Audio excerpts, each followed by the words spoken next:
कदीम जमाने की बात है। किसी मुल्क में एक बहुत अमीर आदमी रहा करता था। उसके मुताल्लिक लोगों में तरह तरह की बातें मशहूर थीं। कोई कहता कि इसे कहीं से खजाना मिल गया है, और किसी का ख्याल था कि किसी फकीर ने इसे सोना बनाना सिखाया है, और किसी को यह वहम था कि इस आदमी की किसी जिन से दोस्ती है और वो जिन इसे यह दौलत दे गया है। गर्ज के जितने मुंह उतनी बातें। लेकिन हमें इससे क्या कि यह दौलत इसके पास कहां से आई। लेकिन हाँ, यह आदमी इतना मोटा था कि इसके लिए चलना फिरना भी मुश्किल था। वह सारा दिन एक ही जगह पर बैठा रहता। अगर जरूरत होती तो दो नौकर उसे सहारा देकर उठाते, एक सोना और एक खाना, बस यही दो उसके काम थे। उस आदमी का एक ही बेटा था और वह प्यार से अपने बेटे को शहजादा कहा करता था, और उसका नाम पूरे शहर में भी इसी नाम से मशहूर था। शहजादा जब जवान हुआ तो बड़े बड़े घरानों से उसके लिए रिश्ते आने लगे। उसका बाप भी यह चाहता था कि अपने इकलौते बेटे की शादी अपनी जिंदगी में ही कर दे, लेकिन शहजादा शादी के नाम से बहुत घबराता था। उसे सारा दिन शिकार खेलने के अलावा कोई और काम नहीं आता था। एक रोज वह सफर का लिबास पहनकर अपने बाप के पास आया और बोला, अब्बा जान, मैंने आज रात एक ख्वाब देखा है कि मैं किसी बाग में टहल रहा हूँ। इस बाग में सैकड़ों किस्म के फलों के पौधे हैं, लेकिन एक नारंगी का पौधा ऐसा है जिस पर सिर्फ 3 नारंगियां लगी हुई हैं, और दरख्त की हर शाख पर मुख्तलिफ किस्म के परिंदे बैठे पहरा दे रहे हैं और किसी इंसान को उसके करीब नहीं आने देते। लेकिन मैं किसी हीले बहाने से एक नारंगी तोड़ लेता हूँ, और जब मैं उस नारंगी को छीलता हूँ तो उसके अंदर से एक बहुत हसीन लड़की निकलती है। ये लड़की चांद की तरह खूबसूरत है। मैंने उसका नाम पूछा तो उसने मुझसे कहा कि मेरा नाम नारंज शहजादी है। अब आप मुझे इजाजत दीजिए कि मैं जाकर उस नारंज शहजादी को तलाश करूं, क्योंकि अब मैं उसके सिवा किसी और से शादी नहीं करूंगा। बेटे की बात से बाप को इतनी हंसी आई कि उसके कहकहों से पूरा मकान गूंजने लगा। शहजादा बाप के जवाब का मुंतजिर पास खड़ा था, लेकिन जब बाप की हंसी रुकने में ही ना आई तो वह चुपके से घर से निकला और अस्तबल में पहुंच गया और अपने घोड़े पर सवार होकर नारंज शहजादी की तलाश में चल दिया। उधर जब थोड़ी देर बाद उस अमीर आदमी की हंसी रुकी तो उसने नौकरों को हुक्म दिया कि जाओ, शहजादे को तलाश करके लाओ। मुझे लगता है कि मेरा बेटा पागल हो गया है। अमीर के नौकर चाकर सुबह से शाम तक शहजादे को तलाश करते रहे, और शाम को वह नाकाम होकर घर वापस लौट आए। उधर शहजादा सफर करता, कभी कोई रात जंगल में गुजारता और कभी कोई रात गुजारने के लिए आबादी में जगह मिल जाती। बहुत दिनों के बाद वह एक ऐसे मुल्क में पहुंचा जहां दिन के वक्त बहुत ज्यादा धूप होती और दोपहर में सफर करना बहुत मुश्किल होता। एक रोज उसे किसी जंगल के करीब एक मकान नजर आया, और उसका घोड़ा उस मकान के पास पहुंचकर खुद ब खुद रुक गया और वहीं खड़ा हो गया। शहजादा घोड़े से उतरकर जब मकान के करीब आया तो मकान के अंदर से एक बूढ़ा आदमी निकलकर बाहर आया। शहजादे ने बूढ़े आदमी को बड़े अदब से सलाम किया, और बूढ़े आदमी ने भी शहजादे के सलाम का जवाब दिया। फिर शहजादे ने उस बूढ़े आदमी से कहा कि वह बड़ी मुद्दत से सफर कर रहा है, अगर उसे इजाजत मिल जाए तो वह थोड़ी देर यहाँ आराम कर ले। बूढ़े आदमी ने खुशी से उसे अंदर आने की इजाजत दी, और अंदर आकर उसे एक टूटी फूटी चारपाई पर बिठा दिया और जो कुछ भी खाने को था उसके सामने लाकर रख दिया। शहजादे को बहुत जोर की भूख लगी हुई थी। उसने खूब पेट भरकर खाना खाया और फिर उस बूढ़े आदमी की मेहरबानी का शुक्रिया अदा किया। फिर बूढ़े आदमी ने शहजादे से पूछा, बेटा, तुम कहाँ से आए हो और कहाँ जाने का इरादा है? शहजादा कहने लगा, मेरा ख्याल है आप मेरा किस्सा सुनकर बहुत हंसेंगे। खैर सुनिए। कुछ अरसा पहले मैंने एक ख्वाब देखा कि मैं किसी गर्म इलाके में हूँ और वहाँ एक बहुत खूबसूरत और बहुत बड़ा बाग है, और उस बाग में एक बहुत खूबसूरत नारंगी का पौधा है, और उस पौधे पर 3 नारंगियां हैं, और उस दरख्त की हर टहनी पर तरह तरह के परिंदे बैठे हुए हैं जो उसका पहरा दे रहे हैं।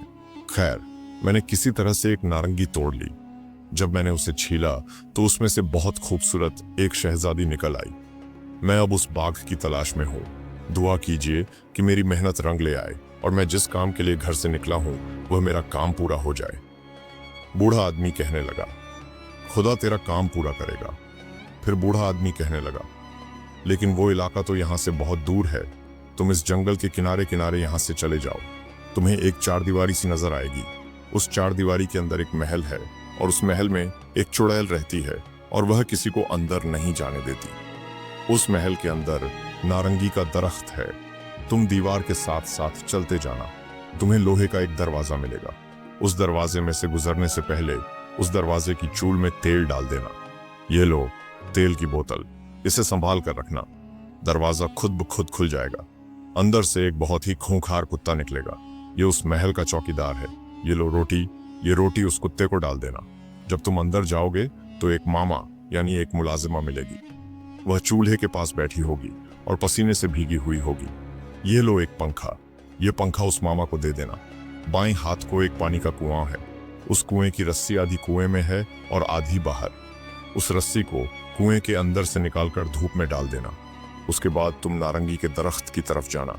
ये लो गेहूं, जब वे परिंदे जो दरख्त पर बैठे हुए हैं तुम्हारी तरफ हमला करने के लिए आई तो ये गेहूं उनके आगे डाल देना और तीनों नारंगियां तोड़कर भागते हुए जल्दी से उस महल से बाहर निकल आना। और जब तक तुम किसी नदी या किसी दरिया के किनारे पर न पहुंच जाओ, खबरदार उन नारंगियों को मत छीलना। उन नारंगियों में एक एक शहजादी कैद है।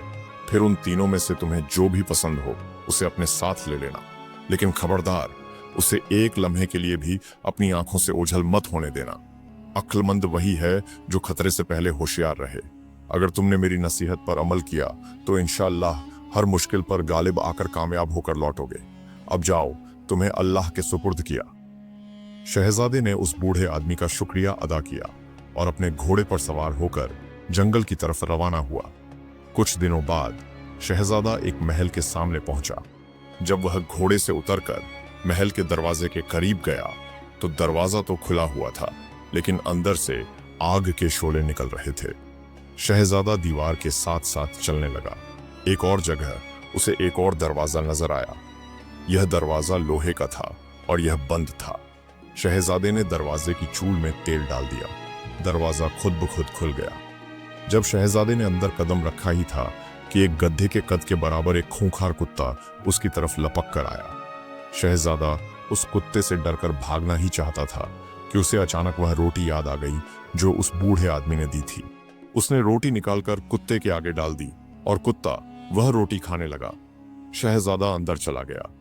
सहन में एक तरफ एक काली हबशन जिसके एक एक हाथ लंबे दांत थे बैठी रोटी पका रही थी और हर रोटी चक्की के पाट के बराबर थी। हबशन पसीने से शराबोर थी। शहजादे ने पास जाते ही उसे पंखा दे दिया और बाग की तरफ चल दिया। पानी खींचने की रस्सी आधी कुएं में लटक रही थी और आधी बाहर थी। शहजादे ने रस्सी निकालकर धूप में डाल दी और फिर लंबे लंबे डग भरता हुआ बाग में पहुंचा। उसमें सैकड़ों किस्म के फलों के दरख्त थे, लेकिन नारंगी का एक ही दरख्त था। उसमें 3 नारंगियां लगी थीं और हर डाली पर तरह तरह के परिंदे बैठे थे। जब शहजादा नारंगी तोड़ने के लिए उसके पास पहुंचा तो सारे परिंदे उस पर हमला करने के लिए उड़ने लगे, लेकिन शहजादे ने थैली से गेहूं निकालकर उनके आगे डाल दिए। अब सब परिंदे गेहूं चुगने लगे और उसने जल्दी से तीनों नारंगियां तोड़कर थैले में डाल ली और तेजी से दरवाजे की तरफ भागा। अचानक आवाज आई, रस्सी रस्सी, चोर भागा जाता है, जकड़ ले उसे। लेकिन रस्सी ने जवाब दिया, मैं मुद्दत से पानी में भीगी खराब हो रही थी। इस शख्स ने मुझे निकालकर धूप में डाला। अब क्या मैं इसकी नेकी का बदला बदी से दूं? इतने में वह लड़का भागा भागा हबशन के पास पहुंचा तो आवाज आई, हबशन हबशन, चोर भागा जाता है, इस पर गरम गरम राख डाल दे। लेकिन हबशन ने कहा, मैं एक मुद्दत से यहाँ आग के करीब बैठी रोटियां पका रही थी और इस लड़के ने आकर मुझे पंखा दिया जिससे अब मुझे ठंडी हवा मिली। तो क्या मैं इसकी नेकी का बदला बदी से दूं? नहीं, ऐसा नहीं हो सकता। इतने में वह नौजवान भागता हुआ उस कुत्ते के पास पहुंचा जहां वह ठंडी ठंडी जमीन पर बैठा हुआ था। फिर आवाज आई, कुत्ते कुत्ते, चोर भागा जाता है, फाड़ डाले से। लेकिन कुत्ते ने जवाब दिया, एक मुद्दत से मैं गली सड़ी हड्डियां चबा रहा था, लेकिन इसने मुझे खाने के लिए रोटी दी। तो क्या मैं इसकी नेकी का बदला बदी से दूं? नहीं, ऐसा नहीं हो सकता। फिर शहजादा भागता हुआ दरवाजे के पास पहुंचा और फिर आवाज आई, दरवाजे दरवाजे, चोर भागा जाता है, बंद हो जा। लेकिन दरवाजे ने जवाब दिया, एक मुद्दत से मुझे जंग खाए जाता था, इस लड़के ने मुझे तेल देकर इस मुसीबत से बचाया। तो क्या मैं इसकी नेकी का बदला बदी से दूं? नहीं, ऐसा नहीं हो सकता। साथ ही शहजादा दरवाजे से बाहर निकल आया और घोड़े पर सवार होकर जंगल के साथ साथ पानी की तलाश में चल दिया। दोपहर तक उसे कहीं भी पानी नजर नहीं आया और प्यास से उसकी जुबान भी सूखकर कांटा हो गई, लेकिन उसने हिम्मत न हारी और बराबर चलता रहा। फिर आखिरकार वह प्यास से बेताब होकर घोड़े से उतरकर एक जगह बैठ गया। उसी वक्त उसे उन 3 नारंगियों का ख्याल आया और वह नसीहत जो बूढ़े ने उसे की थी वह बिल्कुल भूल गया। वह थैले के अंदर से एक नारंगी निकालकर छीलने लगा, लेकिन जब उसने नारंगी को छीला तो उसके अंदर से एक खूबसूरत चंडोल निकलकर सामने आ बैठा और बोला, मुझे बहुत प्यास लग रही है, अगर पानी हो तो मुझे पिलाओ। लेकिन शहजादे के पास पानी कहाँ था और उसने जल्दी में दूसरी नारंगी भी छील डाली और उसके अंदर से भी एक और चंडोल निकला और पास बैठकर बोला, मुझे बहुत प्यास लग रही है, अगर पानी हो तो मुझे पिलाओ। लेकिन शहजादे के पास पानी कहाँ था। दोनों चंडोल उड़कर जंगल की तरफ निकल गए। अब शहजादे को उस बूढ़े की बात का ख्याल आया, लेकिन अब क्या फायदा। वह रात भर बेहोशी के आलम में वहीं पड़ा रहा। जब सुबह हुई और शबनम गिरने लगी तो उसे कुछ होश आया। जब दिन चढ़ा तो इधर उधर घास पर शबनम के खतरे मोतियों की तरह चमक रहे थे। रात भर के आराम और ठंडक से वह फिर सफर करने के काबिल हो चुका था। उसका वफादार घोड़ा गर्दन झुकाए उसके पास खड़ा था। शहजादा घोड़े पर सवार होकर फिर सफर के लिए आगे रवाना हो गया। थोड़ी देर बाद वह एक नदी के पास जा पहुंचा। नदी का पानी आईने की तरह चमक रहा था। छोटी छोटी मछलियां पानी में इधर उधर तैर रही थीं। शहजादा घोड़े से उतरा और चुल्लुओं में पानी लेकर पहले खूब पानी पिया और खुदा का शुक्र अदा किया। फिर उसने घोड़े को पानी पिलाया। फिर एक सायादार पेड़ के नीचे बैठकर उसने थैले में से तीसरी नारंगी निकाली। जब उसने तीसरी नारंगी छीली तो उसके अंदर से भी एक खूबसूरत चंडोल निकला। शहजादे ने जब चंडोल को देखा तो उसे बहुत अफसोस हुआ, क्योंकि उसकी सारी मेहनत अकारथ गई थी और उसका ख्याल था कि अब की बार इस नारंगी से शहजादी निकलेगी। चंडोल पास बैठकर बोला, मुझे बहुत प्यास लग रही है, अगर पानी है तो मुझे पिलाओ। शहजादे ने चुल्लू में थोड़ा पानी भरकर उसे पिला दिया और वह देखते ही देखते आनन फानन एक खूबसूरत शहजादी बनकर खड़ा हो गया। उसके सुनहरे बाल थे और उसका बदन मोती की तरह खूबसूरत था। ये वही शहजादी थी जिसे उसने ख्वाब में देखा था। शहजादा शहजादी की तरफ ताज्जुब से देख रहा था और शहजादी हर चीज की तरफ हैरानी से देख रही थी, क्योंकि यह मुल्क भी नया था और इस मुल्क की हर चीज भी उसके लिए नई थी। शहजादे ने पूछा, शहजादी तुम्हारा नाम क्या है? शहजादी ने जवाब दिया, मेरा नाम नारंज शहजादी है। मैं 5 बरस की थी कि एक परी ने मुझे नारंज में कज़ैद कर दिया। अब 12 साल बाद मैंने फिर दुनिया देखी है। शहजादे ने पूछा, परी ने तुम्हें क्यों कैद किया था? शहजादी कहने लगी, वह परी मुझे मेरी माँ से मांगती थी, लेकिन मेरी माँ ने मुझे देने से इनकार कर दिया। बस उसी दिन से वह परी मेरी और मेरी माँ की दुश्मन बन गई। एक रोज मैं बाग में खेल रही थी कि वह अचानक वहां आ गई और मुझे एक जानवर बनाकर नारंगी में कैद कर दिया और जादू के जोर से मुझे सुला दिया। शहजादे ने पूछा, अब इरादा कैसा है? शहजादी बोली, अब इरादा कैसा? अब आप जहां मुझे ले चलें, मैं आपकी लौंडी बनकर आपके साथ रहूंगी। शहजादे ने मुस्कुराकर पूछा, क्या आप मुझसे शादी करेंगी? नारंज शहजादी ने मुस्कुराकर सर झुका लिया और शहजादा उसे अपने घोड़े पर बिठाकर अपने मुल्क की तरफ चल पड़ा। कुछ दिन सफर करने के बाद शहजादा अपने शहर में आ पहुंचा। शहर से कुछ फासले पर दरख्तों का एक झुंड था और पास ही पानी का एक तालाब। शहजादे ने घोड़ा वहीं रोका और नारंज शहजादी से कहा, हम अपने शहर में तो आ पहुंचे, लेकिन तुम्हारा इस तरह जाना ठीक नहीं। तुम यहां मेरा इंतजार करो, मैं तुम्हारे इस्तकबाल के लिए इंतजाम करके आता हूं। नारंज शहजादी कहने लगी, मुझे अकेले में बहुत खौफ आता है, तुम जल्द वापस आ जाना, कहीं ऐसा ना हो कि मैं फिर किसी मुसीबत में फंस जाऊं। शहजादे ने उसे तसल्ली दी और कहा, यह मेरा अपना वतन है, किसी की मजाल नहीं कि कोई तुम्हारी तरफ आंख उठाकर भी देखे। शहजादी एक सायादार दरख्त के नीचे बैठ गई और शहजादा घोड़े पर सवार होकर शहर की तरफ रवाना हो गया। शहजादी अभी उसका इंतजार कर ही रही थी कि झाड़ियों में से किसी के चलने की आवाज आई। यह सोचकर कि कहीं कोई भेड़िया ना हो, शहजादी दरख्त पर चढ़ गई और पत्तों में छुप कर बैठ गई। लेकिन झाड़ियों में से भेड़िया नहीं, एक बहुत ही बदसूरत लड़की घड़ा कंधे पर रखे तालाब पर पानी भरने आई। जब उसने पानी में शहजादी का अक्स देखा तो बोली, ना जाने लोग मुझे बदसूरत क्यों कहते हैं, मैं तो चांद से भी ज्यादा खूबसूरत हूँ। उसकी बात सुनकर शहजादी को हंसी आ गई। लड़की ने ऊपर देखा तो पत्तों में बैठी शहजादी को देखकर बोली, वारी जाऊं, तुम दरख्त पर क्यों छुप कर बैठी हो? नीचे आओ, बातें करेंगे। शहजादी नीचे आ गई। लड़की ने पूछा, तुम्हारा नाम क्या है? शहजादी ने कहा, मेरा नाम नारंज शहजादी है। लड़की ने पूछा, तुम यहाँ कैसे आई? शहजादी ने बताया, मैं शहजादे के साथ आई हूँ, वह मुझसे शादी करेगा, शादी के इंतजाम के लिए शहर गया है। लड़की बोली, मेरी प्यारी नारंज, तुम्हारे बाल बिखरे हुए हैं, लाओ मैं कंघी कर दूं। शहजादी बाल बनवाने बैठी तो उस बदसूरत लड़की ने अपने बालों से एक सुई निकाली और शहजादी के सर में चुभोकर कहा, चंडोल बन जा। नारंज शहजादी उसी वक्त इंसान से चंडोल बन गई और उड़कर दरख्त पर जा बैठी। लड़की ने अपना घड़ा तोड़ दिया और वहीं बैठकर शहजादे का इंतजार करने लगी। कुछ देर बाद शहजादा बहुत कीमती लिबास और जेवर लेकर लौंडियों और गुलामों के साथ वहां पहुंचा। लेकिन जब वहां खूबसूरत शहजादी की बजाय एक काली कलूटी और भैंस जितनी मोटी लड़की बैठी थी तो सब हैरान रह गए। शहजादा भी घबरा गया और बोला, तुम कौन हो और यहाँ जो शहजादी बैठी थी वो कहाँ गई? लड़की रोकर बोली, कितना अफसोस है, अभी तो हमारी शादी भी नहीं हुई और इतनी जल्दी मुझे भूल भी गए। वही नारंज शहजादी हूं मैं। शहजादा बोला, तुम नारंज कैसे हो सकती हो? नारंज तो बहुत खूबसूरत थी। लड़की बोली, हाँ मैं नारंज ही हूं। जब तुम मुझे छोड़कर गए तभी कहीं से एक जादूगरनी आ गई। मैंने उसे सब कुछ बता दिया। वह नदी से पानी लाई, कुछ मंत्र पढ़े और मेरे ऊपर फेंक कर बोली, इस खूबसूरती से बदसूरत हो जा। जो मैं अब हूं वह तुम देख ही रहे हो।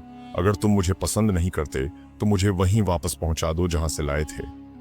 शहजादे को उसकी बात पर यकीन आ गया और उसने गुलामों और लौंडियों को हुक्म दिया कि उसे दुल्हन बनाकर पालकी में बिठा लें और शहर ले चलें। जब उस लड़की ने दूसरा लिबास और जेवर पहना तो और भी बदसूरत नजर आने लगी। फिर वह पालकी में बैठ गई और कहार पालकी को उठाकर शहर की तरफ हो लिए। शहर के लोग नारायण शहजादी को देखने के लिए दीवारों पर और शहर में कतारें बनाए खड़े थे। लेकिन जब उन्होंने एक भैंस जितनी मोटी और काली कलूटी दुल्हन पालकी में बैठी देखी और जब पालकी शहजादे के घर के करीब पहुंची तो उसका बाप शहजादी के इस्तकबाल के लिए आया। लेकिन एक खूबसूरत शहजादी की बजाय जब एक मोटी और काली कलूटी दुल्हन को देखा तो बेटे पर बहुत नाराज हुआ और बेटे से कहने लगा, कमबख्त, तू यह डायन कहां से ले आया बेटा? कहने लगा, अब्बा जान पहले मेरी बात तो सुन लीजिए।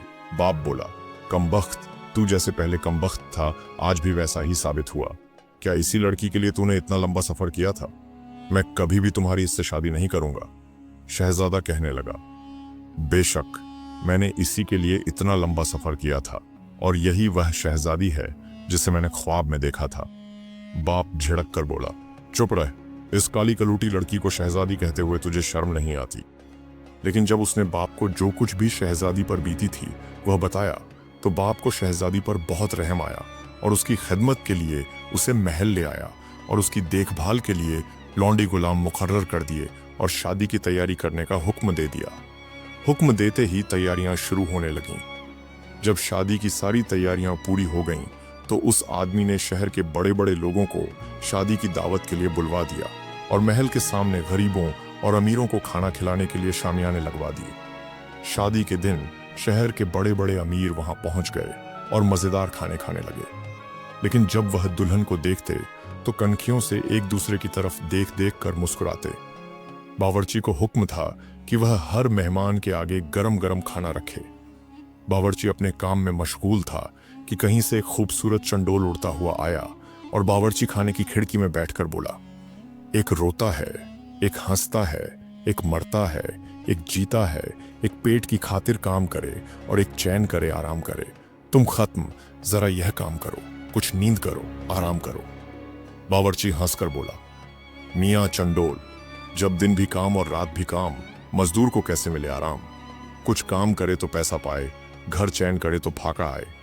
जो काम नहीं तो दाम कहाँ, फिर नींद कहाँ, आराम कहाँ? चंडोल ने कहा, तुम दिन भर जो काम करते हो, क्या मालिक से तुम डरते हो? है सबका मालिक एक खुदा, और उसके बंदे से डरना क्या?